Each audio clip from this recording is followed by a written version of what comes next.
The hardest part is not your child's meltdown. It's the story you tell yourself about the meltdown. You're standing there and suddenly you're not sure anymore. Are you doing this right? Not sure if you went too far. Not sure if this moment is shaping them or harming them. That uncertainty hits faster than behavior.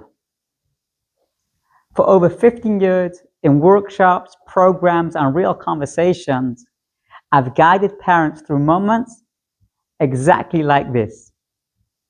From the outside, it usually looks ordinary. You say no, your child reacts. It might be loud, crying, yelling, collapsing on the floor, or it might be quiet, a hard stare, silence, withdrawal, and almost immediately, your attention stops being on them and turns inward. You feel it in your chest, in your thoughts, and the sentence you don't say out loud starts running the moment. I've messed it up. This is too much for them. If they are this upset, I must be doing something wrong. You start questioning yourselves, and the situation suddenly feels urgent. Not because of what the child is doing, but because of what we think this moment means. Here's what's actually happening in that moment. Without realizing it, we quietly have taken a job that is not ours. We started trying to decide in real time, under pressure, whether this moment is acceptable, harmful, or damaging. We're turning friction into a verdict on our parenting, on our values, on our child's emotional safety, on our relationship. And once friction becomes a verdict, the pressure spikes.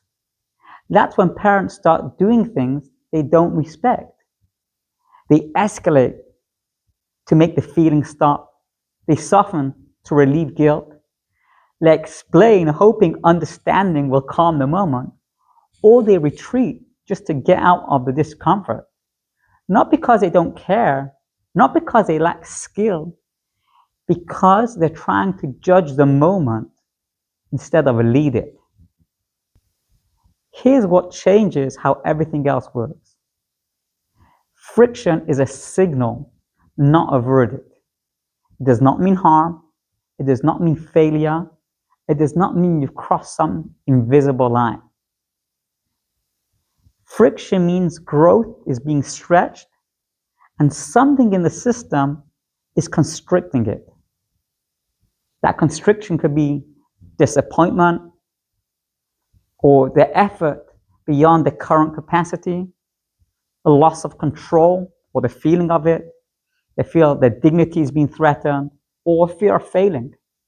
But it's not proof that something has gone wrong. When parents accidentally misread friction as damage, they rush to fix. But when you read it accurately, you could stay present. And presence, not urgency, is what allows the leadership to exist. This is where a lot of advice quietly misleads good parents. It teaches them to judge moments by emotional intensity.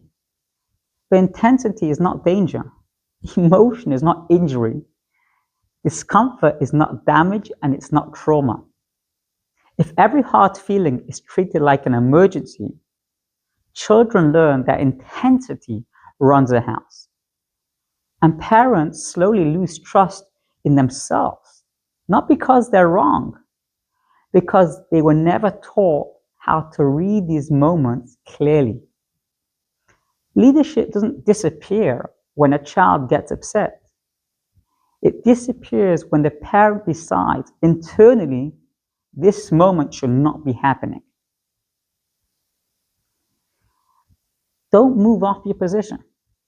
In that split second, what did you tell yourself that their reaction meant about you? Again, friction is not a verdict on your parenting. It's information asking to be read, not escaped. Hey, very quickly, my goal is to help deeply caring, value-driven parents lead with dignity and calm authority during moments of friction, so they can build a home culture grounded in love, connection, and respect without escalating, withdrawing, or betraying their values. If you want to unlock the 3 core shifts that turn friction into leadership, click the link below.